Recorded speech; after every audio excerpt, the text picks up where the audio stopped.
एक दूसरे का दर्द बांट रहे हैं और चोर चोर मौसेरे भाई दोनों ने ही घोटाले करे हैं, दोनों ही घोटालों में अव्वल हैं। चोर चोर मौसेरे भाई। हाँ। अखिलेश जी को जब ये लग रहा है और राहुल जी को ये लग रहा है कि एक दूसरे की पीड़ा को वो आपस में बांट सकते हैं क्योंकि दोनों ही पीड़ित हैं। केजरीवाल क्या है, ये कांग्रेस के कब्र पर जन्मा हुआ नई पार्टी, ये सारे घिरे हुए फैमिली पार्टी है। मैं इसको बोलता हूँ फैमिली पार्टी। हिमाचल की बात कर रहा हूँ मैं। हिमाचल 6 खरीद लिया। हाँ। कौन खरीद लिया? आप खुद ही देख रहे ना, दोनों को 34 है ना। नहीं खरीदा तो 34 थोड़ी होता बीजेपी को। जी।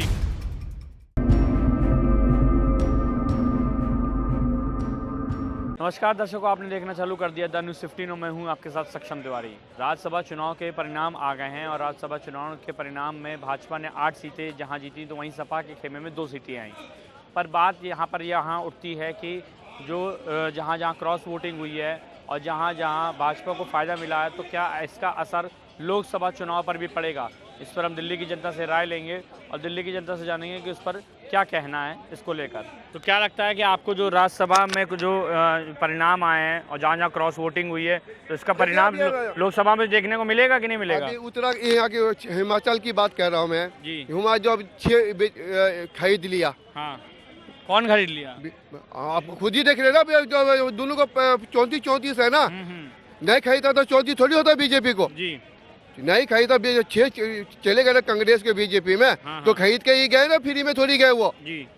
मैं वही बता रहा था आपको। तो खरीद के तो गए ना वो। जी। लोकसभा चुनाव में इसका असर पड़ेगा, पॉजिटिव नेगेटिव दोनों। हाँ। क्योंकि लोगों के मन में ये अब जा रहा है कि बीजेपी खेला करती है और इस पैसे का इस्तेमाल अगर बीजेपी जनता के ऊपर करे तो परसेप्शन कुछ अलग बनता है। अब ये नेगेटिव तरफ जा रहा है।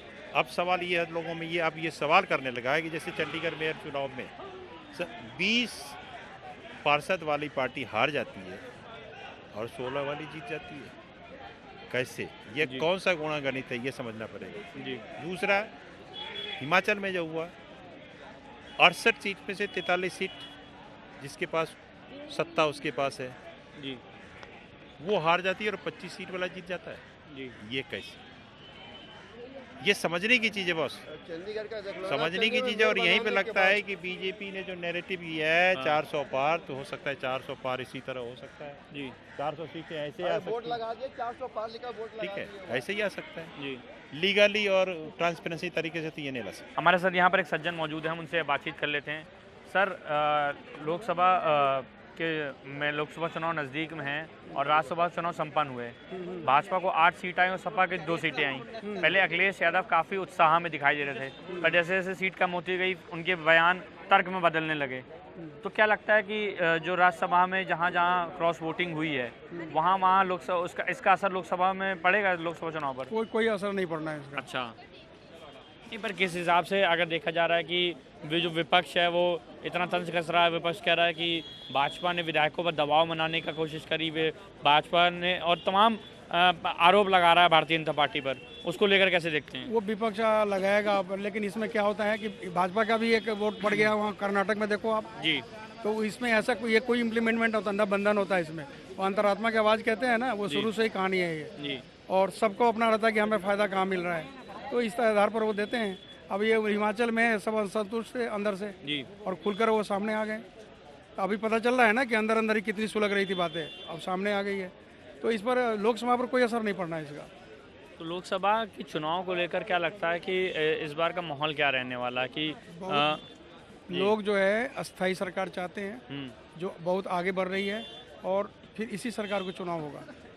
बिल्कुल जनता जो है प्रिपेयर्ड है इसके लिए, क्योंकि अनस्टेबिलिटी जो है वो देश को नुकसान पहुंचाता है, बहुत पीछे ले गया है धक्का दे करके। राहुल गांधी अपनी यात्रा कर रहे हैं, अखिलेश यादव से दोबारा हाथ मिलाया है, प्रियंका गांधी भी साथ में इस बार यात्रा में शामिल हैं, यूपी की रोडों पर चल रहे हैं और बड़ा जोश दिखाई दे रहा है, बहुत उत्साह दिखाई दे रहा है उनकी यात्रा पर।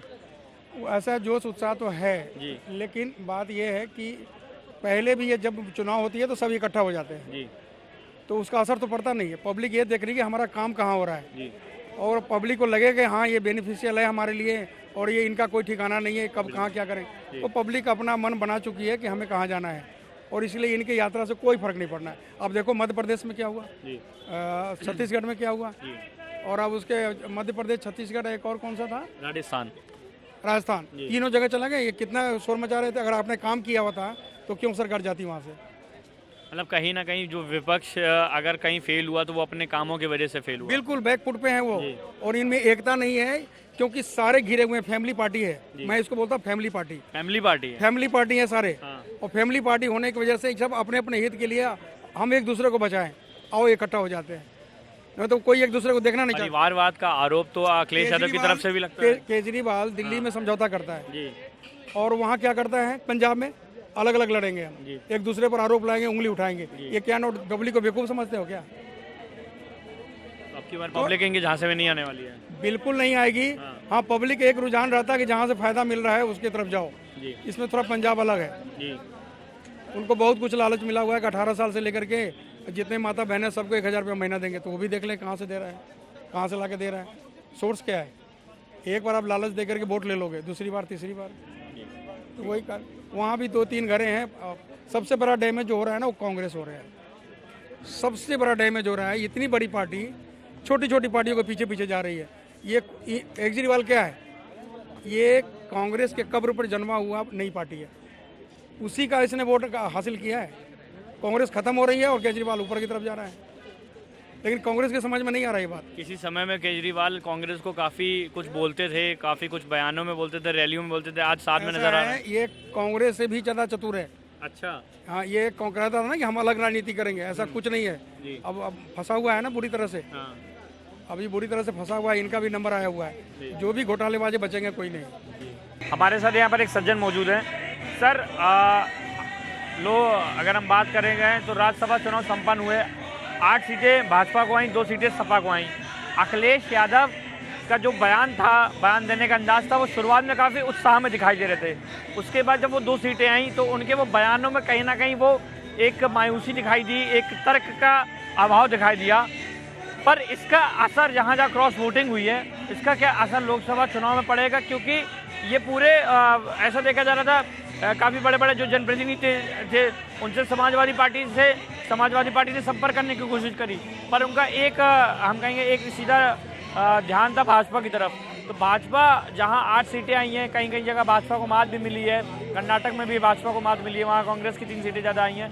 तो इसको देखते हुए लोकसभा चुनाव पर क्या असर पड़ेगा?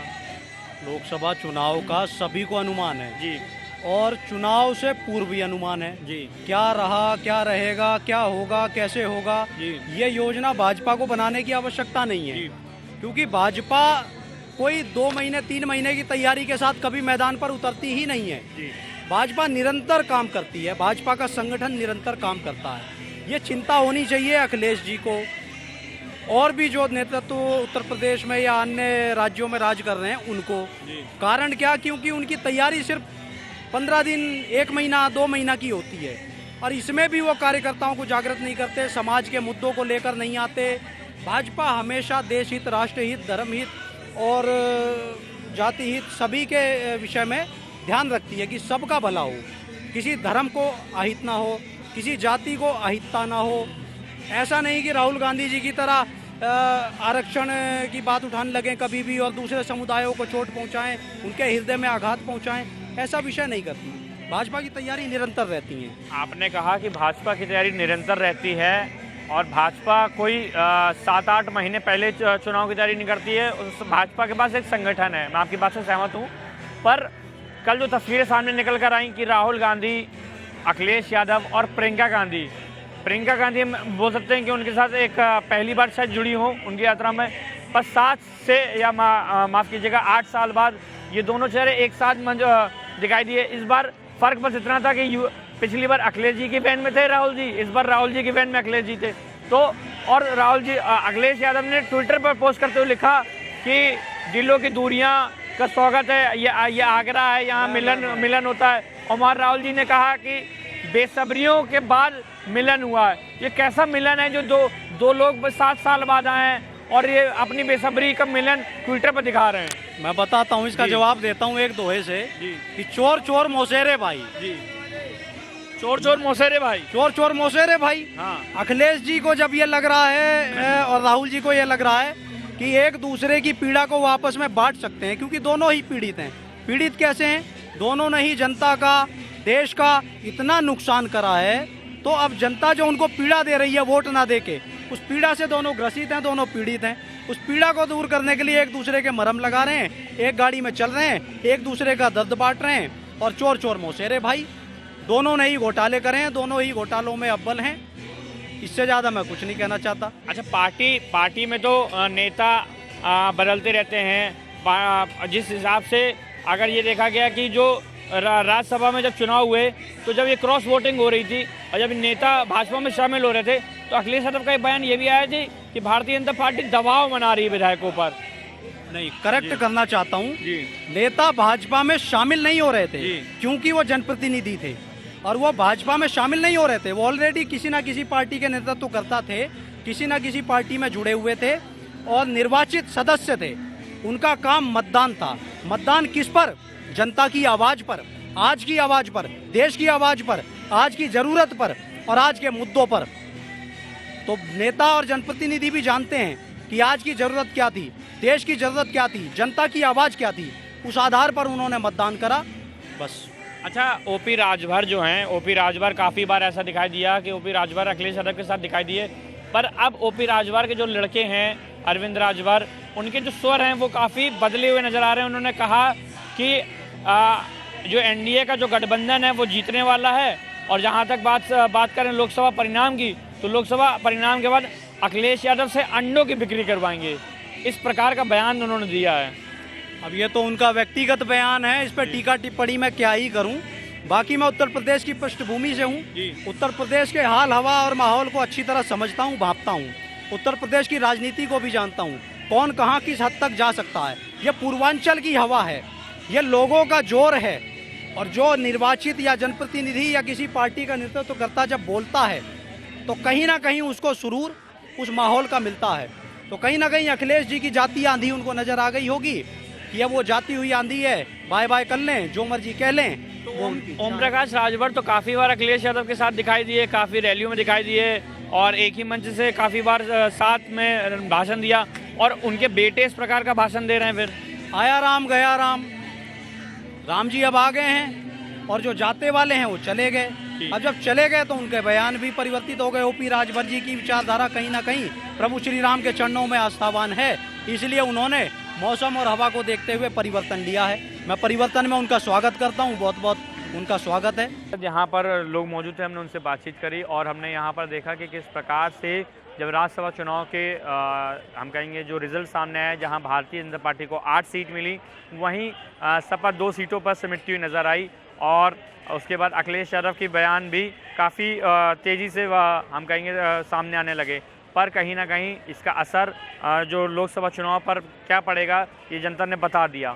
हम ऐसे किसी और अन्य मुद्दे पर आपके बीच में जल्द हाजिर होंगे।